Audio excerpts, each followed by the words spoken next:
Hi student, welcome to RC Reddy IAS study circle. ఈ రోజు మనం February current affairs from RC Reddy IAS magazine చూస్తాం. స్పెసిఫికల్గా తెలంగాణ రిలేటెడ్ కరెంట్ అఫైర్స్ చూద్దాం. ఈ మ్యాగజైన్ యొక్క ఇంపార్టెన్స్ ఏంటంటే 50 MCQs దీంట్లో భాగంగా ఇంక్లూడెడ్ అయి ఉంటాయి. ఈ మ్యాగజైన్ని మీరు RC Reddy IAS study circle Telegram ఛానల్లో అవైల్ చేసుకోవచ్చు. టెలిగ్రామ్ ఛానల్ లింక్ డిస్క్రిప్షన్లో ఉంది. ఇప్పుడు ఫస్ట్ టాపిక్, పిఎం ఈ డ్రైవ్లో భాగంగా 200 ఎలక్ట్రిక్ బస్సెస్ హైదరాబాద్కి ఇవ్వడం జరుగుతుంది.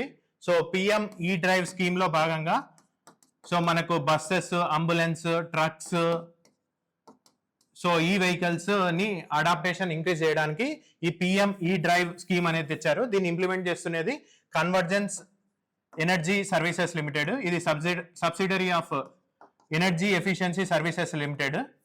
సో ఈ పిఎం ఈ drive scheme ministry of heavy industries దీన్ని ఇంప్లిమెంట్ చేయడం జరుగుతుంది. సో పిఎం ఈ డ్రైవ్ లో లేని ఒక కాంపోనెంట్ ఏంటంటే కార్స్. సో ఈ కార్స్, సో ప్రైవేట్ వెహికల్స్ ఈ పిఎం ఈ డ్రైవ్ లో సబ్సిడీ ఇవ్వడం జరగడం లేదు. సో దీనివల్ల మనకు long term impacts, environment sustainability, carbon foot print తగ్గుతుంది. ఇప్పుడు second topic, so Telangana government recent గా ఒక బిల్ ఇంట్రడ్యూస్ చేయడం జరిగింది. అదేంటంటే 2 చైల్డ్ నామ్ ని అబాలిష్ చేయడం జరిగింది for contesting local body elections. So అంతకుముందు ఏంటంటే మోర్ దాన్ 2 చిల్డ్రన్ ఉన్న వాళ్ళు లోకల్ బాడీ ఎలక్షన్స్ లో కంటెస్ట్ చేయడానికి అనర్హులు. For example sarpanch, MPTC, ZPTC ఈ ఎలక్షన్స్ లో కంటెస్ట్ చేయాలంటే మోర్ దాన్ 2 చిల్డ్రన్ ఉండకూడదు. సో ఇప్పుడు ఈ నామ్ ని అబాలిష్ చేయడం జరిగింది. సో ఇది ఎందుకు తెచ్చినారంటే పంచాయతీరాజ్ యాక్ట్ కి అమెండ్మెంట్ తెచ్చి 1994 లో ఇది తేవడం జరిగింది. సో 1980s 1990s లో ఏం జరిగిందంటే పాపులేషన్ ఎక్స్పాన్షన్ జరిగింది. సో దానివల్ల ఏంటంటే food insecurity, so poverty, so unemployment, so ఇట్లాంటి దానిలకు అన్నిటికీ దారితీసింది. సో అప్పుడు ఏం చేసినారంటే ఈ పంచాయత్ రాజ్ యాక్ట్ కి అమెండ్మెంట్ చేయడం జరిగింది. సో మోర్ దాన్ 2 చిల్డ్రన్ ఉన్న వాళ్ళు ఈ లోకల్ బాడీ ఎలక్షన్స్ లో కంటెస్ట్ చేయడానికి అనర్హులు అని చెప్పి. సో ఇప్పుడు ఈ చేంజ్ కి రీజన్ ఏంటంటే ఇప్పుడు total fertility rate of Telangana 1.7. So replacement rate మనకు 2.1. సో టోటల్ ఫర్టిలిటీ రేట్ అంటే సో ఒక రిప్రొడక్టివ్ ఏజ్ లో ఉన్న women 15 to 49 years of age లో ఉన్న ఉమెన్ ఎంతమంది చిల్డ్రన్ కి బర్త్ ఇస్తుంది అనేది. సో ఇప్పుడు ఓన్లీ 1.7 పీపుల్ కి మాత్రమే బర్త్ ఇస్తుంది. అదే రీప్లేస్మెంట్ లెవెల్ అంటే ఇది కరెక్ట్ లెవెల్ అనమాట. సో ఇదేంటంటే ఒక జనరేషన్ పాపులేషన్ నెక్స్ట్ జనరేషన్ కి రీప్లేస్ అయ్యే లెవెల్. సో వితౌట్ మైగ్రేషన్ ఇది రీప్లేస్ అయ్యే లెవెల్. సో ఇంతకంటే తక్కువ ఉంది కాబట్టి ఇప్పుడు మనము ఈ యాక్ట్ లో అమెండ్మెంట్ తెచ్చి మోర్ దాన్ 2 చిల్డ్రన్ ఉన్నా కానీ ఇప్పుడు లోకల్ బాడీ ఎలక్షన్స్ లో కంటెస్ట్ చేయడానికి అవకాశం ఇవ్వడం జరిగింది. ఇప్పుడు third topic, so dedicated BC commission అనేది తెలంగాణ స్టేట్ గవర్నమెంట్ ఎస్టాబ్లిష్ చేయడం జరిగింది. దీన్ని హెడ్ చేస్తున్న వాళ్ళు భూసాని వెంకటేశ్వరరావు. ఈ Bhusani Venkateswararao urban local bodies లో రిజర్వేషన్, బీసీస్ కి రిజర్వేషన్ ఇవ్వాలని రికమెండ్ చేయడం జరిగింది. ఎంత ఇవ్వాలి అంటే 34% రిజర్వేషన్ ఇవ్వాలి అని చెప్పాడు. సో ఇది ఎందుకు వచ్చిందంటే డిఫరెంట్ హైకోర్టు ఆర్డర్స్ ఏం చెప్తున్నాయంటే ఇంద్రసహాని కేసులో 50% రిజర్వేషన్ ని బ్రీచ్ చేయకూడదు. సో అందుకు ఏం చేశారంటే ఒక కమిషన్ ని కాన్స్టిట్యూట్ చేసి సో ఇట్లా 50% బ్రీచ్ చేయకుండా బీసీస్ కి ఏ విధంగా రిజర్వేషన్ ఇవ్వచ్చు అని తెలుసుకోవడానికి ఈ కమిషన్ ని ఎస్టాబ్లిష్ చేయడం జరిగింది. ఈ కమిషన్ ఏం చెప్పిందంటే 34% బీసీస్ కి రిజర్వేషన్ ఇవ్వచ్చు అర్బన్ లోకల్ బాడీస్ లో. నెక్స్ట్ మిగతా 15% ఎస్సీస్ అండ్ ఎస్టీస్ కి ఇద్దరికి కలిపి 15% రిజర్వేషన్ అర్బన్ లోకల్ బాడీస్ లో ఇవ్వచ్చు.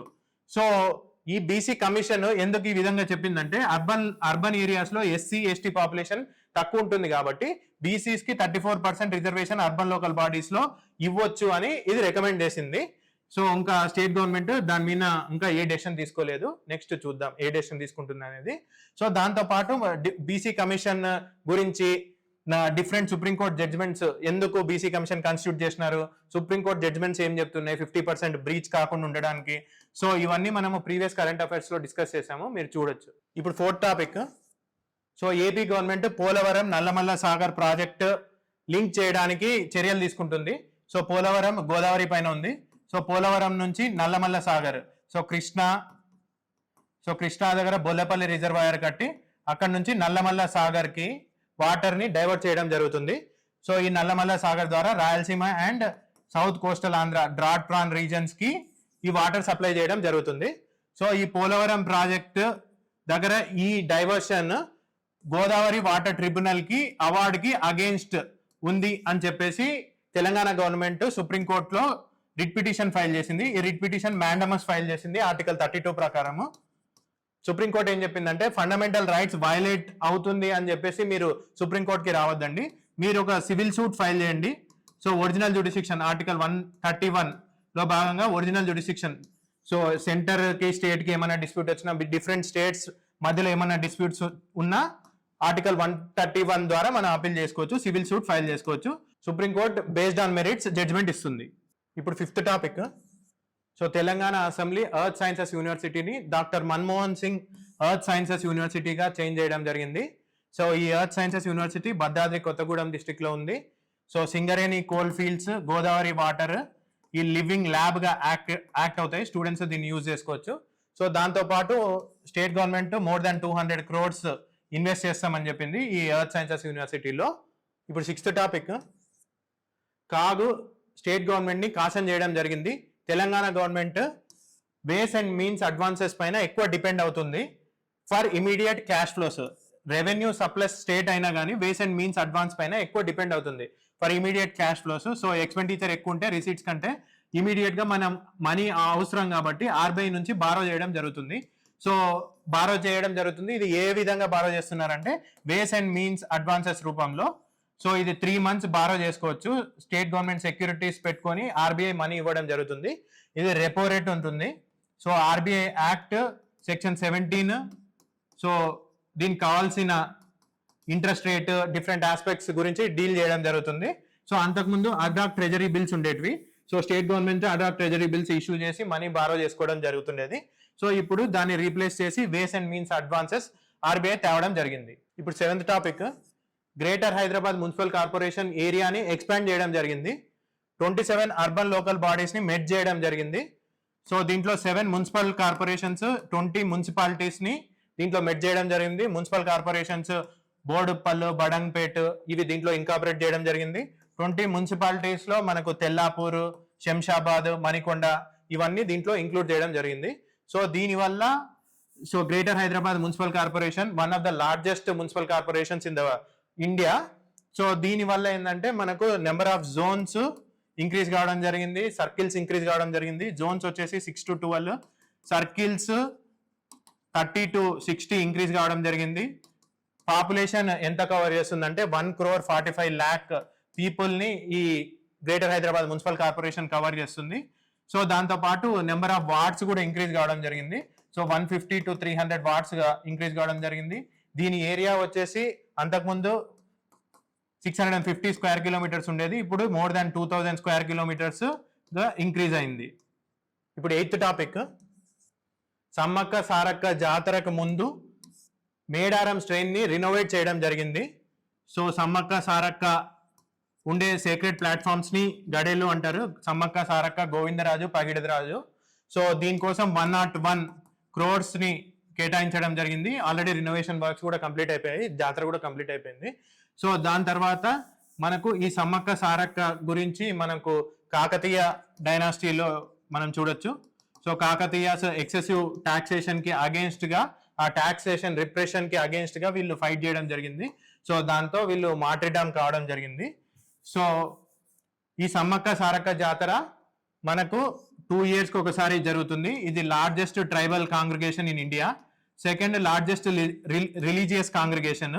సో కుంభమేళా తర్వాత సెకండ్ లార్జెస్ట్ రిలీజియస్ కాంగ్రిగేషన్. ఇది సెలబ్రేట్ చేసుకునే వాళ్ళు కోయా ట్రైబ్. సో ఏటూరు నాగారం వైల్డ్ లైఫ్ శాంచురీలో మనకు తాడ్వాయి మండల్ ములుగు డిస్ట్రిక్ట్ లో దీన్ని సెలబ్రేట్ చేసుకోవడం జరుగుతుంది. Eturu Nagaram wildlife sanctuary connection Dandakaranyam forest కి దాని కనెక్షన్ ఉంటుంది. సో బంగారం ఆఫర్ చేయడం జరుగుతుంది. బంగారం అంటే గోల్డ్ ఇది కాదు, జాగరి డైటీకి ఆఫర్ చేయడం జరుగుతుంది. ఇది symbol of equality and sacrifice. ఇప్పుడు 9th topic. Deputy CM model solar village programme ని రావినూతల విలేజ్ ఖమ్మం డిస్ట్రిక్ట్ లో స్టార్ట్ చేయడం జరిగింది. దీని ప్రోగ్రామ్ ముఖ్య ఉద్దేశం ఏంటంటే రెసిడెన్షియల్ హౌస్ హోల్డ్స్, ఫార్మర్స్ వాళ్ళ electricity needs through solar power meet కావడం జరుగుతుంది. దీని ద్వారా residential households solar power ని యూజ్ చేయడమే కాకుండా ఎక్సెస్ పవర్ ని పవర్ యూటిలిటీస్ కూడా అమ్మడం జరుగుతుంది.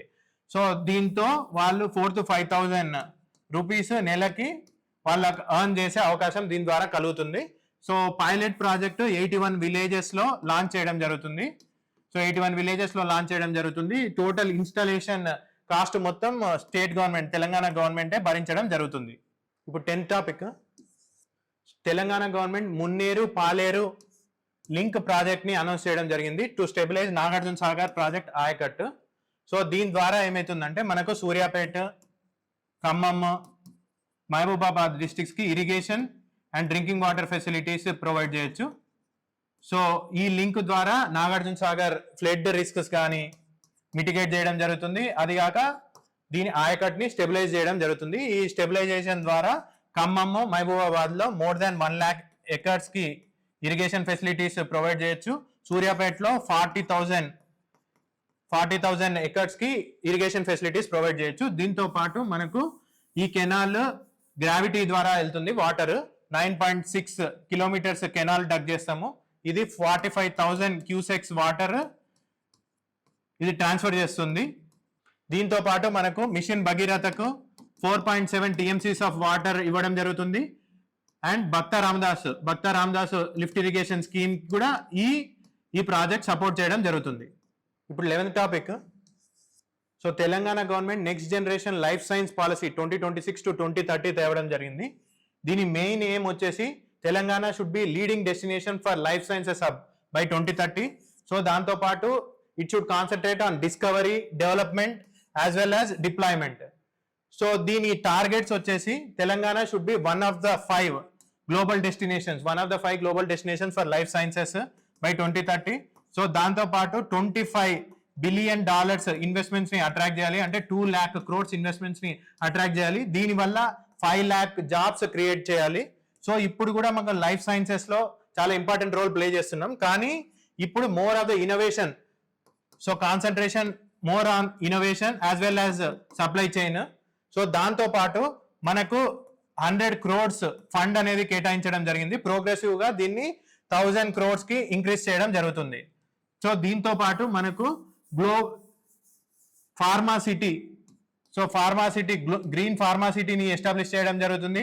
దాంతో పాటు pharma villages 10 pharma villages 1,000 to 2,000 acres ఈ ఫార్మా విలేజెస్ ఉంటాయి. 10 pharma villages around outer ring road.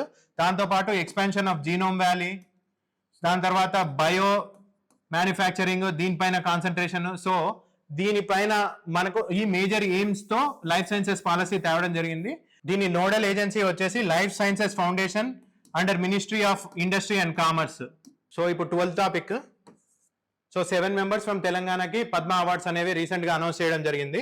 So awardees ఎవరు అంటే చంద్రమౌళి గారు. చంద్రమౌళి ఆకాష్ మిజైల్స్ లో ఇంపార్టెంట్ రోల్ ప్లే చేశాడు.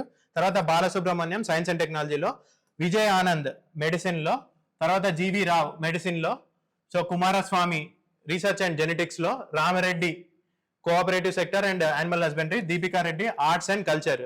తర్వాత జగదీష్ కుమార్ అనేవాళ్ళు, వీరు former chairman of UGC university grants commission. ఇతను కూడా పద్మశ్రీ వచ్చింది from Delhi quota. So Telangana అతనే, కానీ ఢిల్లీ స్టేట్ కోటా నుంచి పద్మశ్రీ వచ్చింది. Thank you.